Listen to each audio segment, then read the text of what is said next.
എല്ലാവർക്കും നമസ്കാരം. ജയ് ഗുരുദേവ്. കണ്ണുകളടച്ച് നട്ടെല്ല് നിവർത്തി വെച്ചിരിക്കാം. 3 പ്രാവശ്യം ഓംകാരം ചൊല്ലാനായിട്ട് തയ്യാറാവാം. സാധാരണ ശ്വാസം അകത്തേക്ക്, ശ്വാസം പുറത്തേക്ക്. ഓംകാരം ചൊല്ലാനായി ദീർഘശ്വാസം എടുക്കാം. ഓ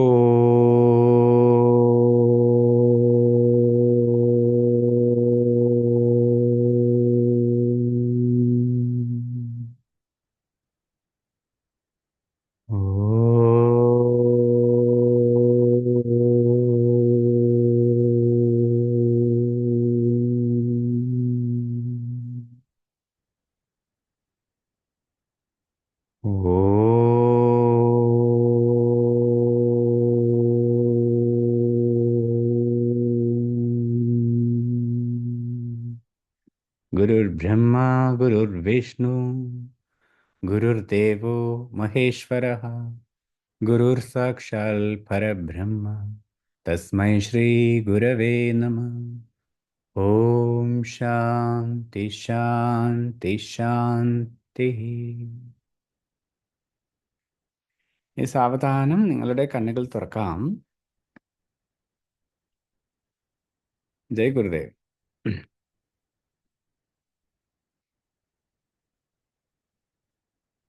എല്ലാവർക്കും സുഖമാണോ?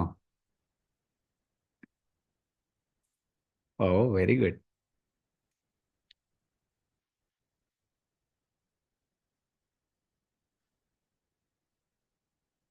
നമ്മുടെ ഒരു പാട്ടില്ലേ, ആർട്ട് ഓഫ് ലിവിങ്ങിൽ ബർത്ത്ഡേ അല്ലെ ജന്മദിനത്തിനൊക്കെ പാടുന്ന ഒരു പാട്ട്,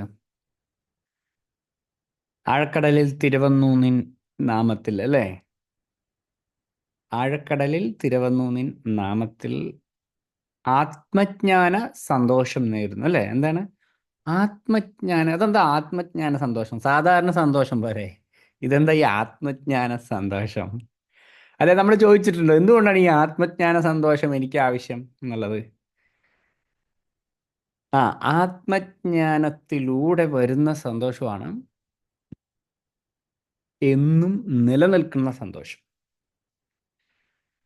അതിന് പ്രത്യേകത കാരണമൊന്നും വേണ്ട. വേണോ? വല്ല കാരണം വേണം. നമ്മുടെ ഇപ്പം സന്തോഷങ്ങളൊക്കെ എങ്ങനെയാ വെച്ചാൽ, എൻ്റെ കാര്യങ്ങളൊക്കെ നടത്തി, എൻ്റെ കാര്യം എല്ലാം സെറ്റായി, അല്ലേ?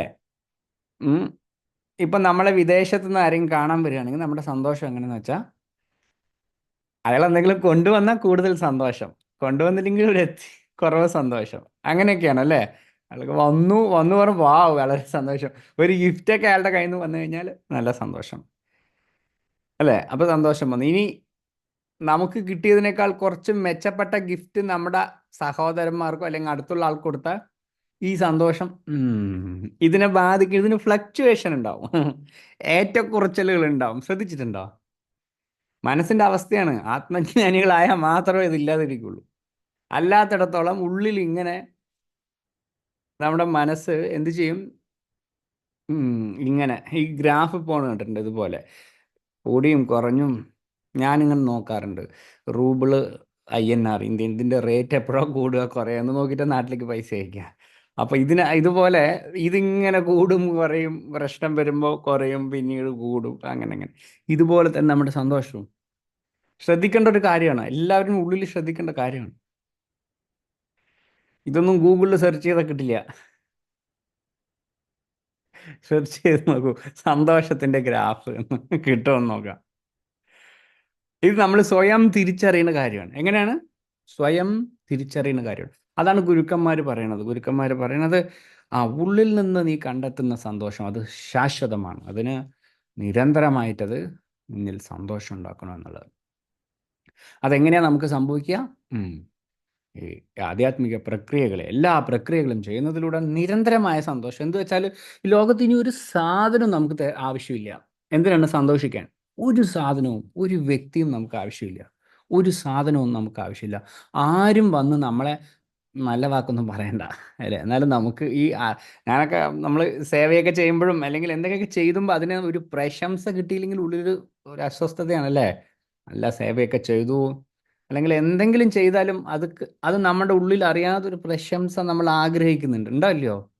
ഒരു പ്രൊമോഷൻ ആഗ്രഹിക്കുന്നത് പോലെ, നല്ല സർവീസൊക്കെ ചെയ്താൽ, ഗവൺമെൻറ് സർവീസിലുള്ള ആൾക്കാർ പോലെ ഒരു ആഗ്രഹം, ഒരു അപ്രീഷിയേഷൻ, അതിലൂടെയൊക്കെ സന്തോഷം കണ്ടെത്തുന്നത്. അതുപോലെ നമുക്ക് പല കാരണങ്ങളുണ്ട്, പല മനസ്സ് തീരുമാനിച്ചു വെച്ചിരിക്കുന്ന പല കാര്യങ്ങളുണ്ട്. ഇതിനനുസരിച്ചിട്ടാണ് നമ്മുടെ സന്തോഷം. അപ്പോൾ ഈ ചില നിമിഷങ്ങളിൽ മാത്രം എങ്ങനെയാണെന്ന് വെച്ചാൽ, നമ്മൾ ഈ ചൂട് കാലത്തിരിക്കുമ്പോൾ എപ്പോഴോ ഒരു കുളിർക്കാറ്റ് ഇങ്ങനെ ഒരു ഫ്രാക്ഷൻ ഓഫ് സെക്കൻഡ് വരുമ്പോൾ ഒരു ആശ്വാസം, പിന്നീടും ചൂട്, അല്ലേ? ശ്രദ്ധിച്ച് നോക്കിയിട്ടുണ്ടോ? പാലക്കാട്ടുകാർക്ക് ഇത് പറഞ്ഞാൽ അറിയും കൂടുതൽ. കേരളത്തിൽ ഇപ്പോൾ എല്ലാവരുടെയും ചൂടാണെന്ന് അറിയാം. ഇവിടെ പിന്നെ എനിക്ക് അറിയേണ്ട ആവശ്യമില്ല, ആത്മജ്ഞാനം പോലെ എപ്പോഴും തണുപ്പാ, പുറത്തു പോയാൽ മരിക്കും, അത്രേ ഉള്ളൂ. കുറച്ച് മുമ്പ് ഇവിടെ അമ്മ വിളിച്ചപ്പോൾ എടുത്തില്ല, എന്തുകൊണ്ട് എടുത്തില്ല എന്ന് ചോദിച്ചപ്പോൾ പറഞ്ഞു, അങ്ങനെ പുറത്ത് പോയി നമ്മൾ കയ്യിൽ ഗ്ലൗ ഒക്കെ ഇട്ടിട്ടാണ് അങ്ങനെ പുറത്ത് പോകുക, ഗ്ലൗസ്. ഇപ്പോൾ ഫോൺ എടുക്കണമെങ്കിൽ ഈ ഗ്ലൗ അഴിച്ചിട്ടല്ലേ സംസാരിക്കാൻ പറ്റുള്ളൂ. അപ്പോഴേക്കും കൈ ഇങ്ങനെ അത്ര എത്ര സുഖമുള്ള പരിപാടിയല്ല. ശരി, എന്നാൽ പിന്നീട് വിളിക്കാമെന്ന് വെച്ചിട്ട് പോക്കറ്റിൽ വെച്ചു. അപ്പം അതുപോലെ എന്താണ്, അപ്പം കുറച്ച് നേരത്തേക്ക് ഒരു സുഖം എന്ന് പറഞ്ഞതുപോലെ, വേനൽക്കാലത്ത് ഇങ്ങനെ തണുപ്പ്, ഇങ്ങനെ തണുത്ത കാറ്റ് എവിടെ നിന്നോ വരുമ്പോൾ ഒരു സുഖം കിട്ടുന്നത് പോലെ ആണ് നമ്മുടെ ഈ ലൗകിക ലോകം സംബന്ധിച്ച സന്തോഷങ്ങൾ.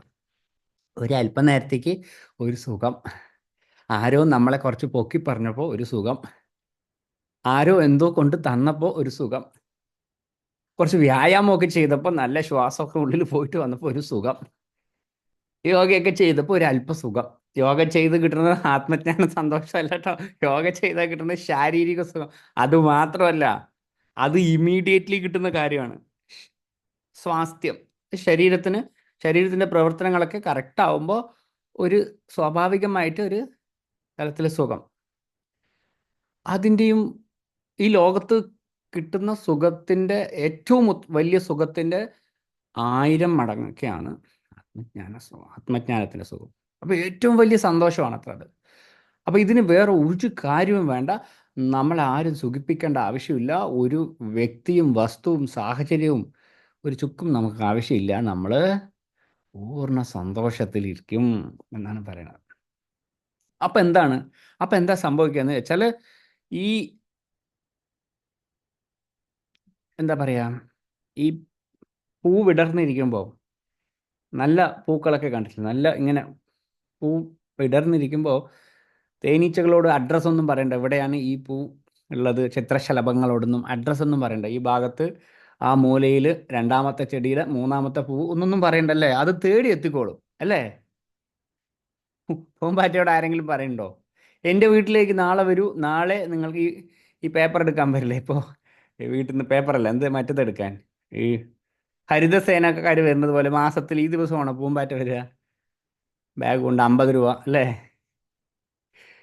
വേസ്റ്റ് ഉണ്ടെങ്കിലും ഇല്ലെങ്കിലും 50 രൂപ, അല്ലേ? അപ്പോൾ അതുപോലെ അവർ എന്താ പറയുക, 50 കൂടിയൊന്നും അറിയില്ല. ഓക്കെ, അപ്പോൾ അതുപോലെ പൂമ്പാറ്റകൾ സമയം നോക്കിയിട്ടാണ് വരിക. ഒന്ന് നല്ല വെയിലുണ്ടെന്നാൽ അവിടെ പോയിട്ട് കുറച്ച് തേൻ എടുത്തിട്ട് വരാം, അങ്ങനെയൊന്നുമില്ല. ഇതിന് അറിയും. ഇതുപോലെ ജീവിതത്തിലെല്ലാം താനേ വന്നു ചേരുന്നാണ് ആര് പറഞ്ഞത്? ഒരു മഹാനായ വ്യക്തി, ശ്രീരാമകൃഷ്ണദേവൻ. നിങ്ങൾ പൂർണ്ണനായി കഴിഞ്ഞാൽ നിങ്ങളിലേക്ക് എല്ലാം തിരിച്ചെത്തും. ഭഗവത്ഗീതയിലും അത് പറഞ്ഞു. നിങ്ങൾ പൂർണ്ണനായി കഴിയുമ്പോൾ നിങ്ങളൊരു സമുദ്രം പോലെയാവുന്നു, എല്ലാ നദികളും നിങ്ങളിലേക്ക് ഒഴുകിയെത്തും, നിങ്ങളുടെ ആഗ്രഹങ്ങളെല്ലാം നദികളെ പോലെ നിങ്ങളിലേക്ക് ഒഴുകിയെത്തുന്നു എന്ന് പറയും. അപ്പം ആദ്യം ചെയ്യേണ്ടതെന്ന് വെച്ചാൽ നമ്മൾ ആ പൂർണ്ണത കൈവരിക്കുക എന്നുള്ളതാണ്. അപ്പം ഇന്നത്തെ വരികളിൽ പറയുന്നത്, ഇതിനൊക്കെ നമുക്ക് ചലഞ്ചിങ് ആയിട്ടുള്ളത് കാമ, ക്രോധ, മോഹ, ലോഭ എന്ന് പറയുന്ന കുറേ കാര്യങ്ങളുണ്ട്. എന്ന് വെച്ചാൽ നമ്മുടെ ഈ ദേഷ്യം, ഇഷ്ടം, അനിഷ്ടം, ഇങ്ങനെ പറയുന്ന വെറുപ്പ്, ഈ സാധനങ്ങളൊക്കെ തന്നെയാണ്. എന്ന് വെച്ചാൽ ഇഷ്ടം പ്രശ്നമാണ്, ശരി, എന്നാൽ വെറുപ്പായാലോ? വെറുപ്പും പ്രശ്നമാണ്. രാഗവും പാടില്ല, ദ്വേഷവും പാടില്ല എന്ന് പറയുന്നു. ഈ യോഗയിൽ വന്ന ആൾക്കാരുടെയൊക്കെ വലിയൊരു ചലഞ്ച് എന്ന് വെച്ചാൽ, അതുവരെ നല്ല ചിക്കൻ ബിരിയാണിയൊക്കെ കഴിക്കും. യോഗ വന്ന് ഒരു 6 ദിവസം കഴിഞ്ഞാൽ പിന്നീട് അയ്യോ എനിക്ക് ഈ സാധനം കണ്ണിൽ കണ്ടുകൂടാ എന്ന് പറയും. അതും പ്രശ്നമാണ്. ഞാൻ എക്സാമ്പിൾ പറയാൻ കാരണം, അതിൻ്റെ മുമ്പ് വരെ നന്നായിട്ട് വെച്ച് കഴിച്ചുകൊണ്ടിരുന്ന, ആഴ്ചയിൽ 7 ദിവസവും കഴിച്ചുകൊണ്ടിരുന്ന സാധനം പെട്ടെന്ന് അതിനെ വെറുത്ത് കഴിഞ്ഞാൽ എന്താണ്? വെറുപ്പും പ്രശ്നമുണ്ട്. തിരിച്ചറിയുക, ഇതെൻ്റെ ശരീരത്തിന് ഉപയോഗമില്ല, ഇതുകൊണ്ട് എനിക്ക് ആത്മീയമായ പുരോഗതി കൈവരിക്കാൻ പറ്റില്ല ഈ ഭക്ഷണ പദാർത്ഥം, അതുകൊണ്ട് മനസ്സാൽ ഞാൻ ഇതിനെ മാറ്റി വെച്ചിരിക്കുന്നു എന്ന് വെച്ചിട്ട് എനിക്കറിയുന്ന ഒരുപാട് ഫാമിലി ഉണ്ട്, അവരുടെ മക്കൾക്കൊക്കെ ഇവർ ഉണ്ടാക്കി കൊടുക്കും വീട്ടിൽ, പക്ഷെ എനിക്കിത് ആവശ്യമില്ല, അവരുടെ സമയമാകുമ്പോൾ അവർ നിർത്തും എന്നുള്ളത്. മനസ്സിലായോ? അപ്പോൾ അതിനോട് വെറുപ്പും പാടില്ല, വെറുത്താലും പ്രശ്നമാണ്. എന്തെന്ന് വെച്ചാൽ വെറുപ്പും അതിനെ നമ്മളെ മനസ്സിൽ കൂടുതൽ അത് സ്ഥാനം പിടിക്കും. സ്നേഹത്തെക്കാൾ, നമുക്ക് ഇഷ്ടപ്പെടുന്നതിനേക്കാൾ കൂടുതൽ സ്ഥാനം വെറുക്കുന്ന സാധനത്തോടാണ് നമ്മുടെ മനസ്സിൽ ആ സാധനം ആ വസ്തു മനസ്സ് പിടിച്ചെടുക്കുന്നത്. എന്ന് വെച്ചാൽ നിങ്ങളുടെ മനസ്സിൽ ഇത്രയും സ്ഥലമുണ്ടെങ്കിൽ, നിങ്ങൾ ഒരാളെ സ്നേഹിക്കുകയാണെങ്കിൽ ഇത്ര സ്ഥലം മാത്രമേ അയാൾക്ക് ആവശ്യമുള്ളൂ. പക്ഷെ ഒരാളെ വെറുക്കുകയാണെങ്കിൽ നിങ്ങളുടെ മനസ്സിൻ്റെ പൂർണ്ണ ഭാഗവും ഇയാളായിരിക്കും. നിങ്ങൾ സ്നേഹിക്കുന്ന ആളെയൊക്കെ നിങ്ങൾ എപ്പോഴോ മറന്നിട്ടുണ്ടാവും, പക്ഷെ വെറുക്കുന്ന ആളെ ഒരിക്കലും മറക്കില്ല. വെറുത്ത ആളെ മറക്കുമോ? ഏ ആ അതിനൊരു വലിയ ഉദാഹരണമുണ്ട്. അതായത് സ്നേഹിക്കുകയാണെങ്കിൽ വെറുക്കുകയാണെങ്കിൽ ആരിനെ ചെയ്യണം? ഭഗവാനെ ചെയ്യണം എന്ന് കൂടെ പറഞ്ഞിട്ടുണ്ട്. ഒരു കഥയുണ്ട്. ഹിരണ്യകശിപുവും രാവണനും ഇവരാണ് തോന്നുന്നു. ഇവർ ഏതോ ജന്മത്തിൽ, ഇവിടെ ബാക്കിയുള്ളവരൊക്കെ ഉണ്ടല്ലോ അല്ലേ? വീഡിയോ ഓൺ ചെയ്യാൻ പറ്റുന്നവർക്കൊക്കെ ഓൺ ചെയ്യാം. കാണട്ടെ മുഖം.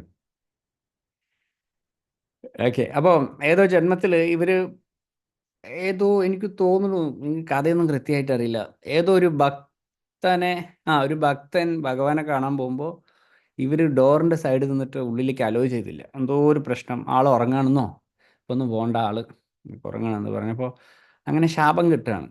ഇയാൾക്ക് എന്തോ ശാപം. അപ്പോൾ ഈ ശാപത്തിൽ നിന്ന് മോക്ഷം വേണമെങ്കിൽ ഭൂലോകത്ത് വന്ന് ജന്മം എടുക്കണം.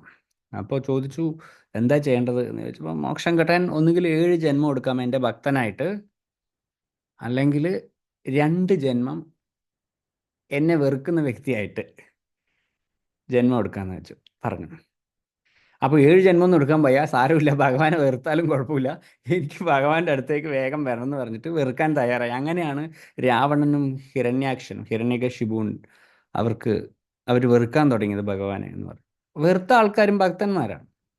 എന്തുകൊണ്ടാണ്? മനസ്സ് കൂടുതൽ അവരുമായി കണക്ട് ചെയ്ത് നിൽക്കും വെറുത്ത ആൾക്കാരോട്. അപ്പോൾ ലോകത്തിലെ വസ്തുക്കളോട് വെറുത്താലും പ്രശ്നമാണ്, ലോകത്തിലെ വസ്തുക്കളെ സ്നേഹിച്ചാലും പ്രശ്നമാണ്. ഇത് വല്ലാത്ത പുലിവാല അല്ലേ? ഒന്നിനും വെറുക്കാനും വഴിയില്ല, സ്നേഹിക്കാനും വഴിയില്ല. എന്താ മനസ്സിലാക്കേണ്ടത്? തിരിച്ചറിഞ്ഞ് ഇതിനോട് വൈരാഗ്യം ഉണ്ടാകില്ല. എന്താണ് വൈരാഗ്യം? ഈ വസ്തുവോ ഈ വ്യക്തിയോ ഈ സാഹചര്യമോ പറഞ്ഞ ഈ ഏത് കാര്യങ്ങളും എന്നെ പൂർണ്ണതയിലേക്ക് എത്തിക്കാൻ ഇതുകൾക്ക് പറ്റില്ല. ഞാൻ നല്ല മനോഹരിയായ ഒരു സുന്ദരിയായ ഭാര്യയെ കല്യാണം കഴിച്ചാൽ എനിക്ക് മോക്ഷം കിട്ടുമോ? കിട്ടില്ല. എനിക്ക് നല്ല ബുദ്ധിമാനായ മക്കളുണ്ടായിരുന്നു, എനിക്കിഷ്ടം പോലെ സമ്പത്തുണ്ട്, എനിക്ക് നല്ല ആൾബലമുണ്ട്, എനിക്ക് നല്ല സ്വാധീനമുണ്ട്, എനിക്ക് കിട്ടുമോ? ഞാൻ മരിച്ചു, എനിക്കെന്നാ മുകളിൽ സീറ്റ് റെഡിയാക്കാമെന്ന് ആരെങ്കിലും പറയുമോ? ഇവിടുന്ന് മരിച്ചു പോയ ആൾക്കാരെ അല്ലേ? എത്രയോ സമ്പന്നന്മാർ മരിച്ചിട്ടുണ്ട് അല്ലേ? ഉണ്ടോ ഇല്ലയോ? സമ്പന്നന്മാർ മരിച്ചിട്ടുണ്ട്, അവരിന് ഓർമ്മ പോലും ഇല്ല അല്ലേ? പക്ഷേ ആത്മജ്ഞാനിയായ ആൾക്കാരെ ആലോചിച്ച് നോക്കൂ. രമണ മഹർഷിയൊക്കെ അദ്ദേഹത്തിൻ്റെയൊക്കെ വസ്ത്രധാരണ കണ്ടാൽ തന്നെ വളരെ അല്ലേ, ഒരു ചെറിയ കഷ്ണം വസ്ത്രമാണ്. ഭക്ഷണം ഇങ്ങനെ ഇരിക്കും, ആളെ കണ്ടു കഴിഞ്ഞാൽ തന്നെ നമുക്ക് എന്താ പറയുക, വളരെ ഡിസ്പാഷനേറ്റാണ്. പക്ഷെ അദ്ദേഹത്തിന് ഭഗവാൻ എന്നാണ് വിളിക്കുന്നത്. എന്താണ് ഭഗവാൻ? പൂർണ്ണതയിലേക്ക് എത്തിയതുകൊണ്ട്. ശ്രീരാമകൃഷ്ണദേവൻ, അദ്ദേഹം വിദ്യാഭ്യാസം ഇല്ലാത്ത ഒരാളാണ്, വിദ്യാഭ്യാസമൊന്നും ഇല്ല ലോകത്ത്, എഡ്യൂക്കേഷനൊന്നുമില്ല. പക്ഷെ ആരുടെ ഗുരുവാണ്? ലോകം കണ്ടതിൽ വെച്ച് ഏറ്റവും വലിയ ബുദ്ധിമാന്മാരായ ഒരാളല്ലേ, സ്വാമി വിവേകാനന്ദൻ. ജ്ഞാനത്തിൻ്റെ പ്രതീകം എന്നൊക്കെ പറയുന്നത് പോലെ എന്ത് ജ്ഞാനമാണ് അദ്ദേഹത്തിൻ്റെ സ്പീച്ചൊക്കെ, ചിക്കാഹോ പ്രസംഗം, എന്തൊക്കെ അദ്ദേഹത്തിൻ്റെ ഗുരുവാണ്. അപ്പം ആരാണോ പൂർണ്ണതയിലേക്ക് എത്തുന്നത് അവിടെ ഈ ജീവിതം പൂർണ്ണമാവും, ജീവിതത്തിൻ്റെ ലക്ഷ്യം പൂർണ്ണമാവുന്നു. അപ്പോൾ ഇതിന് സഹായിക്കുന്ന കാര്യങ്ങൾ, അല്ലെങ്കിൽ ഇതിന് തടസ്സമാവുന്ന കാര്യം, സഹായിക്കുന്ന കാര്യങ്ങൾ നമ്മൾ ഈ ആത്മജ്ഞാനം അല്ലെങ്കിൽ ആത്മീയ പ്രക്രിയകൾ, ഈ ചെയ്യുന്ന കാര്യങ്ങൾ, ജപം, ധ്യാനം, സാധന, സേവ, സത്സംഗം, ഇതെല്ലാം അതിൽ ജപം വളരെ ഉയർന്നു നിൽക്കുന്നു എന്ന് പറയണം. ഇനി തടസ്സമാകുന്ന കാര്യങ്ങൾ രാഗദ്വേഷ മോഹ കാമക്രോധ മോഹ ലോക മത മാത്സര്യ എന്നൊക്കെ പറയുന്ന കാര്യങ്ങൾ. അപ്പൊ ഇതെല്ലാം ഉപേക്ഷിച്ച് നീ സത്യത്തെ മുറുകെ പിടിക്കൂ, അത് മനസ്സിലാക്കൂ. ഇതറിയാത്ത ആൾക്കാർ ഇവിടെ അഹങ്കരിച്ച് ഈ പറയുന്ന കാമത്തിലും ക്രോധത്തിലും ഇതൊക്കെ സത്യമാണെന്ന് വിചാരിച്ചിട്ടാണ് ഈ കാര്യങ്ങളൊക്കെ ചെയ്യണവർ. അവർ വീണ്ടും എവിടെ എത്തുന്നു? നരക യാതന അനുഭവിക്കുന്നു. എവിടെ? ഇവിടെ നിന്നും അനുഭവിക്കണു. ഇത് കഴിഞ്ഞ് ഈ ശരീരം വിട്ടാലും ഈ ആത്മാവ് പൂർണ്ണതയിലേക്ക് എത്തുന്നത് വരെ വീണ്ടും വീണ്ടും വീണ്ടും അതിന് ശരീരം എടുക്കണം എന്നുള്ളതാണ് പ്രപഞ്ച നിയമം. ഇത് പൂർണ്ണമാവുന്നത് വരെ ഇതിങ്ങനെ അങ്ങോട്ടും ഇങ്ങോട്ടും, നേരത്തെ ഇതിൽ പറഞ്ഞ പുനരഭി, ജനനം, പുനരഭി, മരണം, പുനരഭി, ജനനി ജഠരേ ശയനം പറഞ്ഞു. വീണ്ടും വീണ്ടും ജനിക്കണം, വീണ്ടും വീണ്ടും. എന്ത് കഷ്ടമായി ജനനവും മരണം, സുഖമുള്ള പരിപാടിയൊന്നുമല്ല.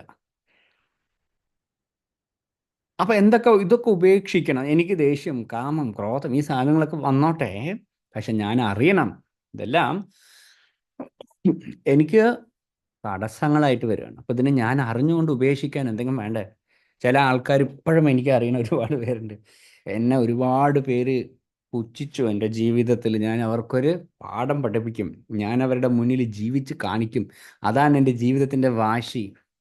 നിങ്ങൾ ജീവിച്ച് കാണിച്ചാലും കാണിച്ചില്ലെങ്കിലും കാലൻ നിങ്ങളെ കൊണ്ടുപോകും. വീണ്ടും വരവ് വരേണ്ടി വരും.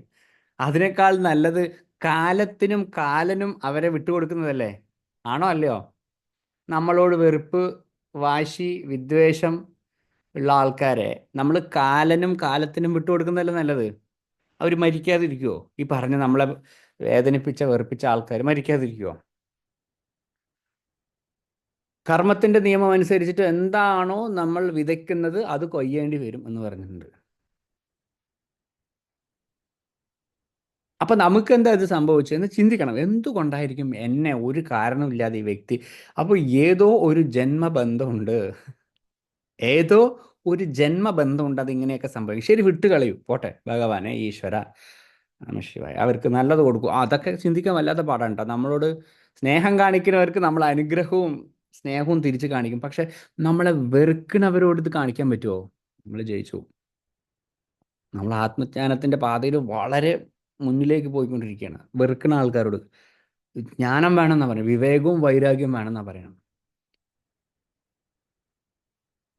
അപ്പം അതാണ് പറയുന്നത്. ഇതിൽ അപ്പം ജ്ഞാനത്തിലേക്ക് വരാൻ ഇതൊക്കെ സഹായിക്കും. ഇത് നമ്മൾ പ്രവർത്തിക്കണം. ഒപ്പം എൻ്റെ വികാരങ്ങൾ നോക്കുക. പഞ്ചകോശ മെഡിറ്റേഷൻ ചെയ്യുമ്പോൾ നമ്മളിങ്ങനെ ശ്രദ്ധിക്കില്ലേ? അവസാനത്തെ നിങ്ങളുടെ വികാരങ്ങളെ ശ്രദ്ധിക്കൂ, ഭാവങ്ങളെ ശ്രദ്ധിക്കൂ. നല്ലതോ മോശമായതോ ആവാം, അതിനെ അതേപടി സ്വീകരിക്കൂ. ഇത് ഭാവങ്ങളെ ശ്രദ്ധിക്കണം. എൻ്റെ ഭാവം ഏതാണ്, ഏത് വികാരമാണ് ഇപ്പോൾ എനിക്ക് ഉള്ളത് എന്നുള്ളത്. ബോറടി, മടുപ്പ്, വെറുപ്പ്, ഉറക്കം വരില്ല. അതൊരു വികാരമല്ല, അത് ശരീരത്തിൻ്റെ ഒരു ആവശ്യമാണ്. അതുകൊണ്ട് അതിനെ ശ്രദ്ധിക്കേണ്ട ആവശ്യമില്ല. ഓക്കെ, അപ്പോൾ തിരിച്ചറിയൂ. ഈ കാര്യങ്ങൾ നമ്മൾ എന്ത് ചെയ്യണം ജീവിതത്തിൽ? ഇതിനെയാണ് സ്വാധ്യായം എന്ന് പറയുന്നത്. എന്താണ് സ്വാധ്യായം? സ്വയം നമ്മളെ പഠിക്കുക, സ്വയം നമ്മളെ നിരീക്ഷിക്കുക, സ്വയം നമ്മളിൽ എന്താണ് സംഭവിച്ചു കൊണ്ടിരിക്കുന്നതെന്ന് തിരിച്ചറിയാം. അപ്പം അതിനെന്ത് ചെയ്യണം? ഇങ്ങനെ പുറത്ത് നോക്കിയാൽ കാണാൻ പറ്റുമോ? കണ്ണടച്ചിരിക്കണം. കണ്ണടച്ച് എന്താണ് എൻ്റെ ഉള്ളിൽ സംഭവിക്കുന്നത്? ഈശ്വര, എൻ്റെ ശ്വാസഗതി മാറിയിട്ടുണ്ട്. ഓക്കെ, ഞാൻ ശ്വാസഗതി ശരിയാക്കി. എന്നിൽ എന്താ സംഭവിക്കുന്നത്? ഓക്കെ, ഇതൊക്കെ എന്നിൽ സംഭവിക്കുന്നുണ്ട് എന്ന് നമ്മുടെ ഉള്ളിൽ തന്നെ പഠിക്കണം. ധ്യാനത്തിൻ്റെ തുടക്കത്തിൽ അങ്ങനെ നമ്മൾ ഇങ്ങനെ ശ്രദ്ധിച്ച് പോണത്. ഓക്കെ, അപ്പോൾ എന്ത് ചെയ്യണം? ഇന്ന് മുതൽ നമ്മൾ തന്നെയാണ് പറഞ്ഞത്. എൻ്റെ എന്തൊക്കെയാണ് വികാരങ്ങൾ എന്നെ നെഗറ്റീവായിട്ട് ബാധിക്കണം ഈ കാര്യങ്ങൾ, ഇതുകൊണ്ട് എനിക്ക് ഉപയോഗമില്ല, കൂടുതൽ പ്രശ്നമുണ്ട്. അതുകൊണ്ട് അതിനെ വിട്ടുകളയാൻ ശ്രമിക്കുക. വിട്ടുകളയാൻ നോക്കുക, കൂടുതൽ അത് നമ്മളെ ആഴത്തിൽ പിടിക്കാൻ സാധ്യതയുണ്ട്. എങ്കിലും നമ്മൾ എന്ത് ചെയ്യുന്നു? ഇതിനെ അറിഞ്ഞുകൊണ്ട് പതുക്കെ പതുക്കെ ഉപേക്ഷിക്കുന്നു. ഇന്ന് ഒരു 10 പ്രാവശ്യം ദേഷ്യപ്പെടുകയാണെങ്കിൽ ഞാൻ ഇന്ന് 2 പ്രാവശ്യം കുറച്ച് 8 പ്രാവശ്യമേ ദേഷ്യപ്പെടുള്ളൂ എന്ന് തീരുമാനിക്കുക. ഏ നമ്മളോട് ആരെങ്കിലും വഴക്കിട്ട് കഴിഞ്ഞാൽ നമ്മൾ അതിൻ്റെ ഒരു 2 മടങ്ങ് റിയാക്ട് ചെയ്യണമെങ്കിൽ 1 മടങ്ങേ റിയാക്ട് ചെയ്യുള്ളൂ എന്ന് തീരുമാനിക്കും. ഇങ്ങനെ കുറഞ്ഞു വരാൻ പറ്റുള്ളൂ.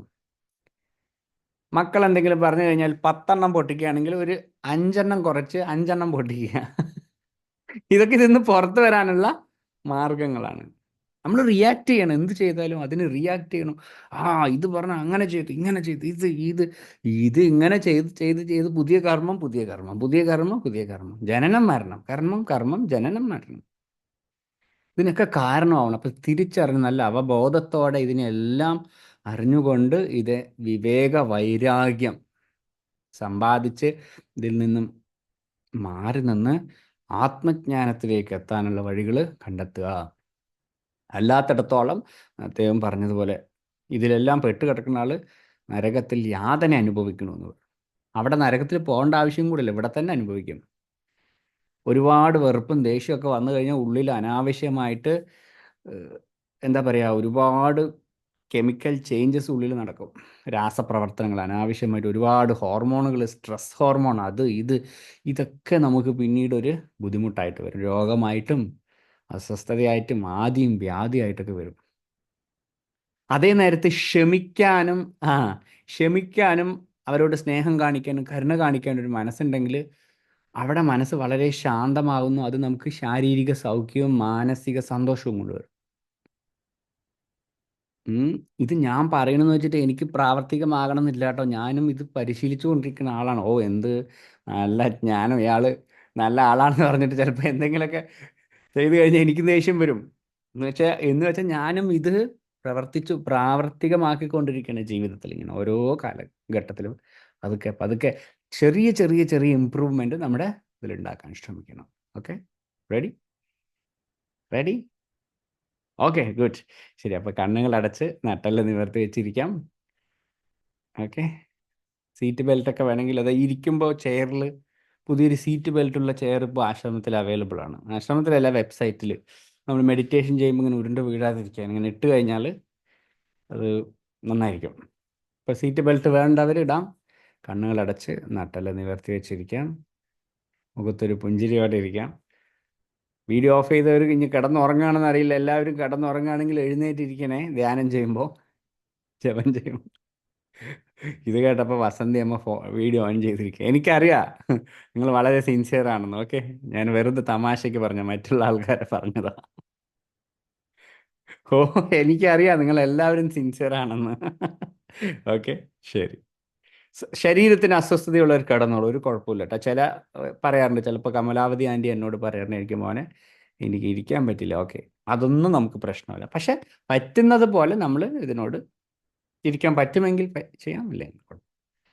ഓക്കെ, മുഖത്തൊരു പുഞ്ചിരിയോടെ ഇരിക്കാം.